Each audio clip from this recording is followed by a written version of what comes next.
നമസ്കാരം. ശ്രീമദ് ഭാഗവതം മൂലം പ്രഭാഷണം ഭാഗം 387 387. ഓം ഗം ഗണപതയേ നമഃ. ഓം സം സരസ്വതേ സ്വാഹ. ഓം ശ്രീ ഗുരുഭ്യോ നമഃ. ഓം ശ്രീ രംഗനാഥ ശർമ്മണേ നമഃ. നാരായണ നാരായണ നാരായണ നാരായണ നാരായണ നാരായണ നാരായണ നാരായണ നാരായണ നാരായണ നാരായണ. ഓം ശ്രീകൃഷ്ണാർപ്പണമസ്തു. ഓം ശ്രീകൃഷ്ണായ പരബ്രഹ്മണേ നമഃ. ഓം ശ്രീകൃഷ്ണായ പരമാത്മനേ നമഃ. ഹരേ രാമ രാമ രാമ ഹരേ ഹരേ, ഹരേ കൃഷ്ണ കൃഷ്ണ കൃഷ്ണ ഹരേ ഹരേ. ഓം ശ്രീ രുക്മിണീ സത്യഭാമാ സമേത ശ്രീ ഗോപാലകൃഷ്ണസ്വാമിനേ നമഃ. ശ്രീമദ് ഭാഗവതം ചതുർത്ഥ സ്കന്ധം 17-ാം അധ്യായത്തിലെ 6 മുതൽക്കുള്ള ശ്ലോകങ്ങളാണെന്ന് പറയേണ്ടത്. അപ്പോൾ ഇവിടെ 6ഉം 7ഉം ഒപ്പം പോവും. ഈ 2 വരി ശ്ലോകങ്ങളാണ്. അർത്ഥം പറയേണ്ട സൗകര്യത്തിന് എങ്ങനെയാ? യശ്ചാന്യദപി കൃഷ്ണസ്യ ഭവാൻ ഭഗവത പ്രഭോ സ്രവസുസ്രവസ പുണ്യം പൂർവദേഹകഥാശ്രയം. മുൻജന്മ സുഹൃത ദുരിതങ്ങളാണ് പ്രസന്റ് ജന്മത്തെ ഫോം ചെയ്യണത് എന്നർത്ഥം വരും. ഭക്തായമേ അനുരക്തായ, ഭക്തന്മാരിൽ എനിക്ക് അനുരാഗം ഉണ്ടെന്ന് ഭഗവാൻ പറയണു. അത് നമ്മൾ കേൾക്കണില്ല, അവിടെയാണ് പ്രശ്നം. ഭക്തായമേ അനുരക്തായ തവച അദോക്ഷജസ്യ ഭക്തും അർഹതി യോ അതുഹ്യ ദ്വൈനരൂപേണ ഗാമിമാം എന്നാണ് 2 ശ്ലോകങ്ങളൊപ്പം പോണത്. അപ്പോൾ അതിന് അർത്ഥം പറയണത് ശോഭനമായ യശസ്സോടുകൂടിയ പ്രഭുവും ഭഗവാനുമായ കൃഷ്ണൻ്റെ പൂർവദേഹകഥയെ ആശ്രയിച്ചിരിക്കുന്ന അന്യത്തായും പുണ്യമായും ഇരിക്കുന്ന കീർത്തി യാതൊന്നോ അതിനെ അങ്ങയുടെയും ഭഗവാന്റെയും ഭക്തനും അനുരക്തനുമായ എനിക്കായിക്കൊണ്ട് ഭജിപ്പാൻ പറയാൻ അങ്ങ് അറിയിക്കുന്നു. അത് ഭഗവാനെ സ്തുതിക്കാൻ നമുക്ക് അർഹതയുണ്ട്, പക്ഷേ അറിഞ്ഞിട്ട് വേണം സ്തുതിക്കാൻ. യാതൊരുവൻ പൃഥുസ്വരൂപത്തോടുകൂടി ഈ ഭൂമിയെ ദോഹനം ചെയ്തു എന്നാണ് അതിൻ്റെ വാക്കാർത്ഥം വരിക. ഇനി അതിന് ഒരു പുഷ്ടിപ്പ് വരണമെന്നുണ്ടെങ്കിൽ ഭാവാർത്ഥം കേൾക്കണം. എങ്ങനെയാ? ഹേ ഭഗവൻ, പൃഥുസ്വരൂപത്തെ ധരിച്ചിട്ട് ഈ ഭൂമിയെ കറന്നത് ഭഗവാനായ ശ്രീകൃഷ്ണൻ തന്നെയാണല്ലോ.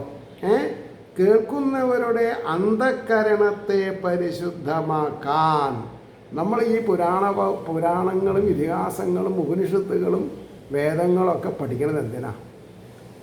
അന്ധകരണത്തെ പരിശുദ്ധമാക്കാൻ. മനസ്സ്, ചിത്തം, അഹങ്കാരം, ബുദ്ധി ഇവയെ നന്നാക്കാൻ വേണ്ടിയിട്ടാണ്. മനസ്സിലായില്ലേ? അപ്പോൾ സമർത്ഥമായ യശസ്സോടുകൂടിയ പ്രഭുവായ ശ്രീകൃഷ്ണൻ്റെ പൂർവദേഹമായ പൃഥുരാജാവ് ചെയ്തതായ അതിശയ കർമ്മങ്ങളെ ഞാൻ ചോദിച്ചതും ചോദിക്കാതെ വിട്ടുപോയിട്ടുള്ളതും അങ്ങയിലും ഭഗവാനിലും ഭക്തനും അനുരക്തനുമായ എന്നോട് അരുളി ചെയ്യണമെന്നാണ്. വളരെ വലിയ ഒരു റിക്വസ്റ്റാണ്. സൂതാവാചാം 8ാമത്തെ ശ്ലോകം. ച ഉദിതോ വിദുരേണൈവം വാസുദേവകഥാം പ്രതി പ്രശസ്യതം പ്രീതമന മൈത്രേയ പ്രത്യഭാഷതാം. വാസുദേവകഥയെക്കുറിച്ച് ഇപ്രകാരം വിദുരനാൽ പ്രേരിപ്പിക്കപ്പെട്ടവനും സന്തോഷിച്ച മനസ്സോടുകൂടിയവനുമായ മൈത്രേയർ അവനെ പ്രശംസിച്ചിട്ട് മറുപടി പറഞ്ഞു എന്ന് പറയുന്നു. എന്താണ് പറഞ്ഞത്? സൂതൻ പറഞ്ഞത്, സർവത്ര പരിപൂർണമായി പ്രകാശിച്ചു കൊണ്ടിരിക്കുന്ന ശ്രീ വാസുദേവൻ്റെ അംശാവതാരമായ പൃഥു ചക്രവർത്തിയുടെ കഥയെ വിസ്തരിപ്പാനായി വിദുരർ ആവശ്യപ്പെട്ടപ്പോൾ ശ്രീഹരിഭക്തനായ മൈത്രേയരുടെ മനസ്സിൽ പരമസന്തോഷം ജനിച്ചതിനാൽ വിദുരരെ മധുരവാക്യങ്ങളാൽ അഭിനന്ദിച്ചിട്ട് പറഞ്ഞു തുടങ്ങി എന്ന് പറഞ്ഞു. 9, 10, 11 വെവ്വേറെ ശ്ലോകങ്ങളാണ്. 4 വരി ശ്ലോകങ്ങളാണെന്ന് മനസ്സിലാക്കുക. യഥാഭിഷക്ത പൃഥുരംഗ വിപ്രേ ആമന്ത്രിതോ, ക്ഷണിക്കുക, ആമന്ത്രിതോ ജനതായാശ്ച ബാലാം പ്രജാനിരന്വേക്ഷിത് പൃഷ്ടയേത്യ ക്ഷുക്ഷാമദേഹാപതിം അഭ്യവോചൻ.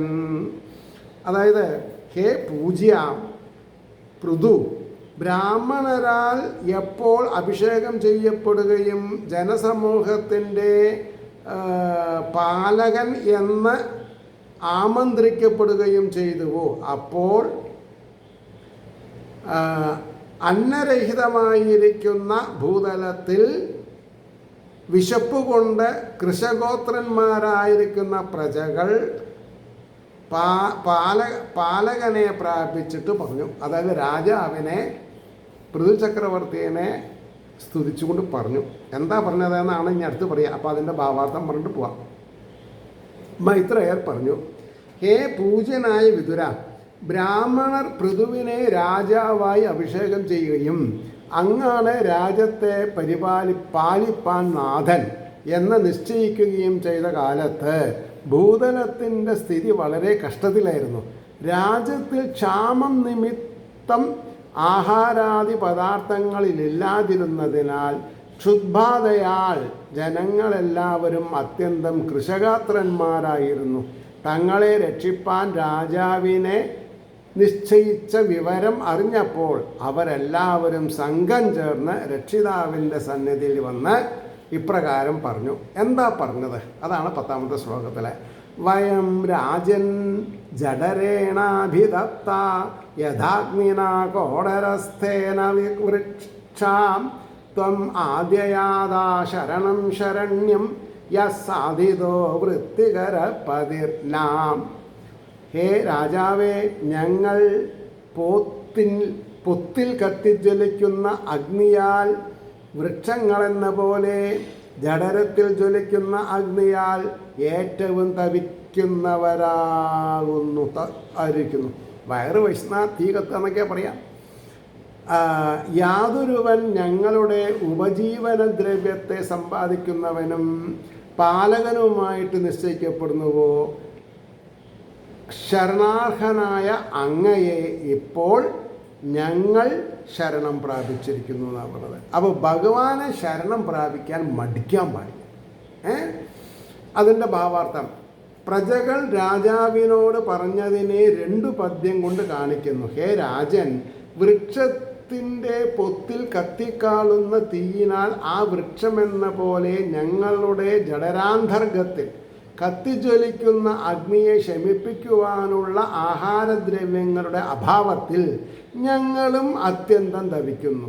ഭാഗ്യത്താൽ മുനിമാർ അങ്ങയെ ഞങ്ങളെ ചോരാതി ദുഷ്ടന്മാരിൽ നിന്ന് രക്ഷിപ്പാനും ഉപജീവനദ്രവ്യങ്ങളെ സമ്പാദിച്ചു തന്ന് പോഷിപ്പിക്കുവാനും നാഥനായിട്ട് നിശ്ചയിച്ചിരിക്കുന്നുവല്ലോ. ശരണം പ്രാപിപ്പാൻ യോഗ്യനായ അങ്ങയെ ഞങ്ങൾ ഇപ്പോൾ ശരണം പ്രാപിച്ചിരിക്കുന്നു എന്ന് പറഞ്ഞു. ഇനി 11ാമത്തെ ശ്ലോകം വരുന്നുണ്ട്. അത് എന്താ? 4 വരി ശ്ലോകമാണ്. തന്നോ ഭവാനീഹതു രാധവേ അന്നം ക്ഷുധാർദ്ധിതാനാം നരദേവദേവാം യാവന്നനക്ഷ്യാം അഹ ഊർധിദോർജ വാർത്താപതിസ്ത്വം കില ലോകപാലാം. എന്താ വാക്കാർത്ഥം വരുന്നത്? അതുകൊണ്ട് തത്ത് എന്ന് പറഞ്ഞാൽ അതുകൊണ്ട് രാജാക്കന്മാർക്കും പൂജനായുള്ളവനെ ഉപേക്ഷിക്കപ്പെട്ട അന്നത്തോടുകൂടിയ ഞങ്ങൾ നശിക്കുന്നതിന് മുമ്പ്, ജീവഹാനി സംഭവിക്കുന്നതിന് മുമ്പ് വിശപ്പിനാൽ പീഡിതന്മാരായ ഞങ്ങൾക്ക് അന്നത്തെ നൽകുവാനായി കൊണ്ട് ഭവാൻ അങ്ങ് യത്നിക്കണം. ഉപജീവനദ്രവ്യത്തെ സമ്പാദിക്കുവാൻ നാഥനായിരിക്കുന്ന ഭൂലോകരക്ഷകൻ അങ്ങാണല്ലോ എന്നൊക്കെ സ്തുതിച്ചു. ഇനി അതിൻ്റെ ഭാവാർത്ഥം പറയണം. അതുകൊണ്ട് ഹേ രാജാതിരാജനായുള്ളവനെ പൃഥുചക്രവർത്തിയെ, ആഹാരമില്ലാത്തത് കൊണ്ട് നന്നേ ക്ലേശിക്കുന്ന ഞങ്ങൾക്ക് ഉപജീവനദ്രവ്യത്തെ നൽകുവാൻ അങ്ങ് പരിശ്രമിക്കണം. കാലതാമസം നേരിടുന്ന പക്ഷം ഞങ്ങൾ ക്ഷുദ്പീഡിതന്മാരായിട്ട് നശിക്കും. ലോകത്തിൽ ആഹാരാദി പദാർത്ഥങ്ങളെ സമ്പാദിച്ചു കൊടുക്കാനുള്ള നാഥനായ ലോകപാലകൻ ഇപ്പോൾ അങ്ങാണെന്ന് നിശ്ചയിക്കപ്പെട്ടിരിക്കുന്നുവല്ലോ എന്ന് വളരെ ഗഹനായിട്ടാണ് സംസാരിച്ചത്. അപ്പോൾ അടുത്തത് മൈത്രേയ വാച 12ാമത്തെ ശ്ലോകം. പൃഥുപ്രജാനാം കരുണം നിശമ്യ പരിദേവിതം ദീർഘം ദധ്യു ഗുരുശ്രേഷ്ഠ നിമിത്തം സോ അന്യഭത്യത. ഇതാണ് ശ്ലോകം. എന്താ അതിനർത്ഥം വരിക? പൃഥു പ്രജകളുടെ ദൈന്യസൂചകമായ വിലാപത്തെ കേട്ടിട്ട് കുരുകുലോത്തമ ദീർഘമായി ധ്യാനിച്ചു. അദ്ദേഹം കാരണത്തെ അറിഞ്ഞു. എന്തുകൊണ്ടാണ് ഇങ്ങനെയൊക്കെ സംഭവിക്കണത് എന്നുള്ള റീസൺ അദ്ദേഹത്തിന് മനസ്സിലായി എന്നാണ് പറഞ്ഞത്. അതിൻ്റെ ഭാവാർത്ഥാണ് ഇനി പറയാൻ പോണത്. മൈത്രേയൻ പറഞ്ഞു, ഹേ കുരുകുലോത്തമ, പ്രജകളുടെ ദൈന്യാവസ്ഥയെ കാണുകയും അവർ ചെയ്യുന്ന വിലാപത്തെ കേൾക്കുകയും ചെയ്ത പൃഥുമഹാരാജാവ് ഗാഢമായി ആലോചിച്ചപ്പോൾ ഭൂതലത്തിൽ അന്നഭാവത്തിനുള്ള കാരണം അറിഞ്ഞു. അന്നം കമ്മിയാവാൻ കാരണം എന്താ? അപ്പോൾ 13ാമത്തെ ശ്ലോകം ശ്രദ്ധിക്കൂ. ഇതി വ്യവസിതോ ബുദ്ധ്യാ പ്രഗൃഹീതശരാസനാം സന്ധതേ വിഷയം ഭൂമിയെ ക്രുദ്ധസ്ത്രിപുരഹായധാം. ബുദ്ധി കൊണ്ട് ഇപ്രകാരം നിശ്ചയിച്ച് അറിവാനായിട്ട് ഗ്രഹിക്കപ്പെട്ടവില്ലോടുകൂടിയവനായി ക്രോധത്തെ പ്രകാശിപ്പിച്ചവനായിട്ട് ത്രിപുരഹന്താവിനെ പോലെ ഭൂമിയുടെ നേരെ ബാണത്തെ യോജിപ്പിച്ചു എന്നാണ് പറഞ്ഞത്. ഇനി 14ാമത്തെ ശ്ലോകം നോക്കുക. പ്രവേപമാനാധരണീ നിശാമ്യോദയായുധം ചതം ഗൗ സത്യപാദ്രവൽഭീതാ മൃഗീവ മൃഗയുദ്ധൃതാം. ഉയർത്തിയ ആയുധത്തോടു കൂടിയ അവനെ കണ്ടിട്ട് ഏറ്റവും വിറയ്ക്കുന്ന ഭൂമിദേവി ഗോരൂപം എടുത്തിട്ട് വേടനാൽ ഓടിക്കപ്പെട്ട മൃഗി ഇവ മാൻപേട എന്ന പോലെ ഭീതനായിട്ട് ഓടിയെന്നാവുന്നത്. അതിൻ്റെ ഭാവാർത്ഥം പറയാം. ആയുധം എടുത്തു പിടിച്ചിരിക്കുന്ന രാജാവിനെ കണ്ടപ്പോൾ ഭൂമിദേവിയുടെ സർവാംഗവും വിറച്ചു. വേടനാൽ ഓടിക്കപ്പെട്ട മാൻപേടയെന്ന പോലെ ഭയപ്പെട്ടിരിക്കുന്ന ഭൂമി ധർമാത്മാവായ മഹാരാജാവ് ഗോവിനെ സംഹരിക്കുകയില്ലെന്നുള്ള വിശ്വാസത്താൽ ഗോരൂപത്തെ എടുത്ത് പറഞ്ഞു. ബഹുരൂപം ധരിപ്പാൻ ശക്തമായ ഭൂമിയുടെ ഗോരൂപധാരണ കാരണം ഇന്നതാണെന്ന് ആദ്യത്തെ ചോദ്യത്തിന് ഉത്തരം പറഞ്ഞു എന്നാണ് പറഞ്ഞത്. ഇനി 15ാമത്തെ ശ്ലോകം. തം അന്വധാവത്തധൈന്യകുവിദോ അത്യരുണേക്ഷണാം ശരം ധനുഷി സന്ധായ യത്ര യത്ര പലായതേ. അതിൻ്റെ വാക്കർത്ഥം പറഞ്ഞത്, കോപിച്ചിരിക്കുന്നവനും അത്യന്തം അരുണങ്ങളായ കണ്ണുകളോടുകൂടി ഇരിക്കുന്ന പൃഥു അപ്പോൾ എവിടെ വിട്ട് ഓടുന്നുവോ അത്ര അവിടെ ധനുഷി ശരം സന്ധായ വില്ലിൽ ബാണം തൊടുത്ത് കൊണ്ട് അവളെ അനുധാവനം ചെയ്തു. ആരേനെ? ഭൂമിദേവീനെ അനുധാവനം ചെയ്തു എന്നായി. ഇനി അതിൻ്റെ ഭാവാർത്ഥാണ് പറഞ്ഞത്. അപ്പോൾ ബാഹ്യമായിട്ട് കോപത്തെ പ്രകാശിപ്പിച്ചും അതിൻ്റെ സൂചകമായിട്ട് ഏറ്റവും ചുവന്നിരിക്കുന്ന കണ്ണുകളോടുകൂടിയും ഇരിക്കുന്ന പൃഥുമഹാരാജാവ് ഗോരൂപം ധരിച്ചിരിക്കുന്ന ഭൂമിദേവി ഏതേതു ഭാഗത്തേക്ക് പോകുന്നുവോ അവിടെയെല്ലാം വില്ലൻ ബാണം യോജിപ്പിച്ചുകൊണ്ട് പിന്നാലെ പാഞ്ഞുകൊണ്ടിരിക്കുന്നു എന്നാണ് അർത്ഥം വരിക. അപ്പം ഇനി 16ാമത്തെ ശ്ലോകം. സാ ദിശോ വിദിശോ ദേവി രോദസീ ച അന്തരം തയോ ധാവന്ധീ തത്ര തത്രൈനം തദർശാനോദ്യതായുധം.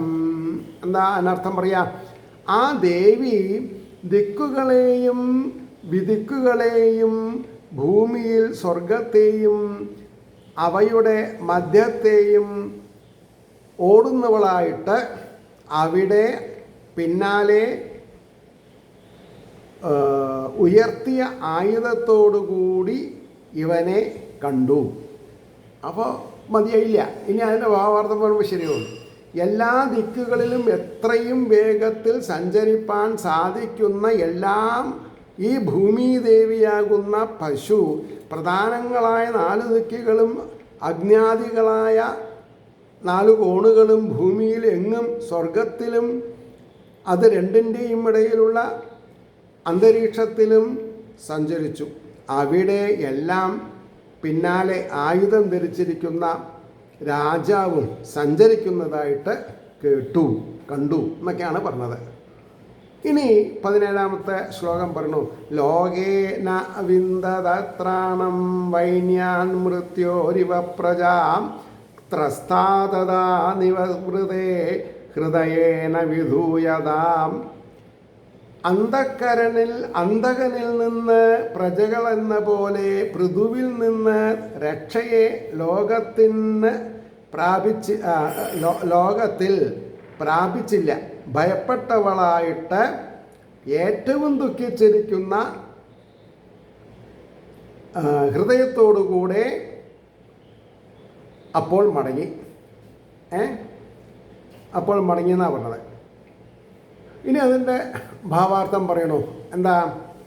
മരണത്തെ ഭയപ്പെട്ടോടുന്ന ജനങ്ങൾക്ക് യാതൊരു ദിക്കിൽ നിന്നും ആ ഭയം തീരാനുള്ള രക്ഷ കിട്ടാതിരിക്കുന്നത് പോലെ പൃഥുവിനെ പേടിച്ചോടുന്ന ഗോരൂപിണിയായ ഭൂമിദേവിക്ക് ലോകത്തിൽ ഒരു ദിക്കിലും ആ ഭയം തീർക്കാനുള്ള രക്ഷിതാവിനെ ലഭിച്ചില്ല. അപ്പോൾ ഏറ്റവും ദുഃഖിച്ചിരിക്കുന്ന മനസ്സോടുകൂടെ ഓട്ടം മതിയാക്കിയെന്നാണ് പറഞ്ഞത്. അവിടെ നിർത്താം. ഏവർക്കും ശ്രീഹരിയുടെ അനുഗ്രഹാശിസ്സുകൾ നിർലോഭം ഉണ്ടാവട്ടെ എന്ന് പ്രാർത്ഥിച്ചുകൊണ്ട് വാക്കുകൾ ഉപസംഹരിക്കുന്നു. നമസ്കാരം. നാളെ കാണാം.